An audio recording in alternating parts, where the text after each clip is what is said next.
So in this video we're going to discuss about the principle of atomic conservation, which is shortly known as POAC. POAC. So if it is known that the total mass of reaction and mixture is converted, then moles of atom of each element should be conserved.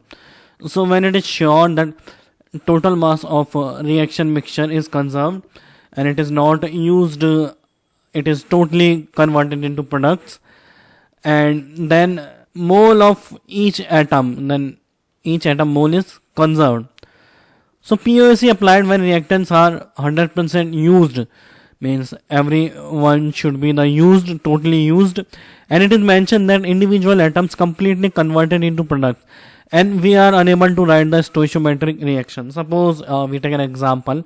We have a compound CXHY and OZ that is reacting with oxygen, and it is getting converting into CO2 and H2O.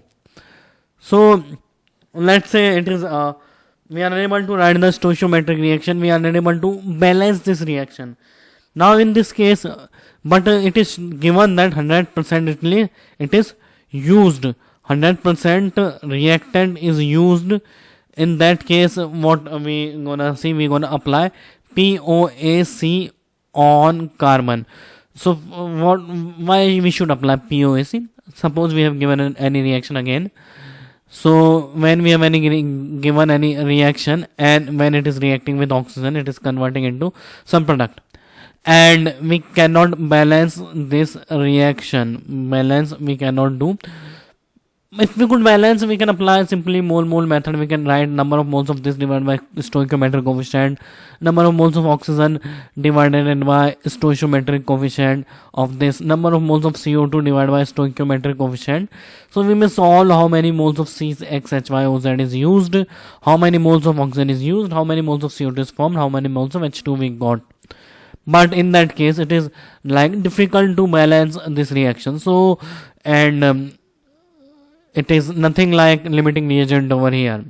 Okay, suppose if it is a limiting reagent, we will do calculation according to limiting reagent. So we will apply the POAC on carbon. So in that case, we will be writing the equation as like if we are applying POAC on carbon, so which carbon is there? We know it is carbon CX1. So what we will do, we will take the how many carbon is there, X carbon in there in one molecule, or we may say 1 mole of compound, X mole of carbon is there. So we will be using X multiplied by number of moles of CXHYOZ. That will be equals to, go on reactant side, we know only one this carbon contain is CO2. So again, how many moles molecule, how many atoms of carbon in one molecule of CO2? We know 1 multiplied by N CO2. So here by equating this, we if the given moles of CXHYOZ, then we may find the moles of CO2. And let's say we want to apply POAC on hydrogen. Now it is important, means all reaction should be there. It is not like some part is missing. Okay, if some part is missing, still we cannot apply the POAC. POAC we can only apply when it is difficult to balance the reaction. So POAC on hydrogen. So again, how many atoms of Y there in one molecule of CXHYOZ? So Y multiplied by N CXHYOZ, and that is equals to 2. How many moles of how many atoms of hydrogen on reactant side?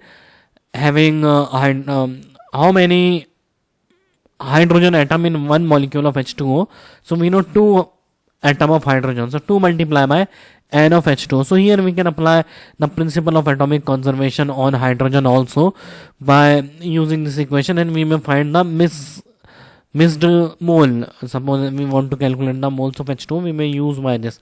Now let's say if we want to apply POAC on POAC to oxygen.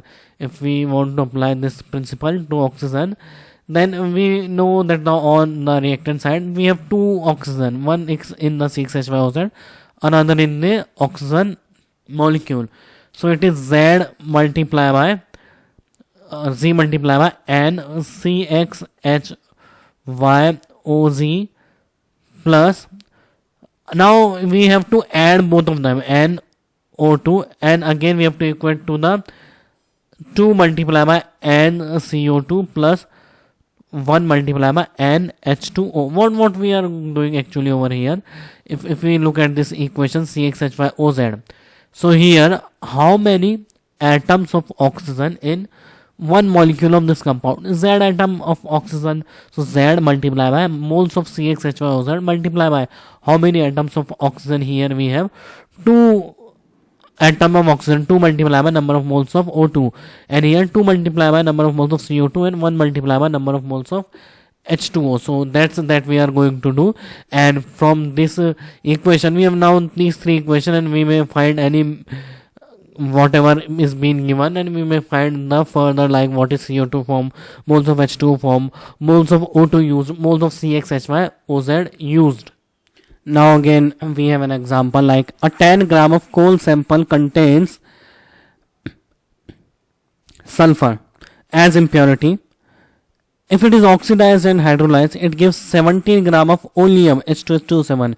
Calculate the mass percentage of sulfur in coal sample. So again this question is given, so I'll suggest you to once pause this video and try to solve it. So now first of all we have to assume over that a coal sample that contains sulfur, whole sulfur is oxidized and hydrolyzed, okay, and gives 17 gram of H2SO7. We have to assume it, or it is given, like we have to pre-assume, like if a coal is there and we have some sulfur, so sulfur which is oxidized and hydrolyzed has been converted into H2S2O7. So now remaining is coal is still there. Now if we want to apply POAC on sulfur, because whole sulfur is converted, now what we will do, we will apply POAC on sulfur. So 1 into number of moles of sulfur, that will be equals to how many atoms of sulfur is there? 2 multiplied by number of moles of H2S2O7 over here. Now that we have given the number of moles of H2S2O7, we know it is 17 divided it by 140. So that is if you see the molecular weight of H2S2O7, it is 178. Okay, so now if we cancel that, so that is coming approximately 0.2. So number of moles of sulfur we are getting is 0.2.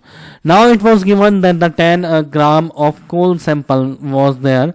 So now what is the weight of sulfur? So weight of sulfur is 0.2 multiplied by 32 is the molar mass. So the sulfur we are getting is 6.4 grams of sulfur. Now out of 10 gram of coal, the sulfur is of 6.4 gram. So the question is asked, what is the mass percentage of sulfur in coal sample? So now percentage of sulfur in that sample is mass of sulfur divided by total mass of sample, 10 multiplied by 100. So that is 6.64%. So the sulfur is 64% in that sample of coal. So that's how we do look about how to use the principle of atomic conservation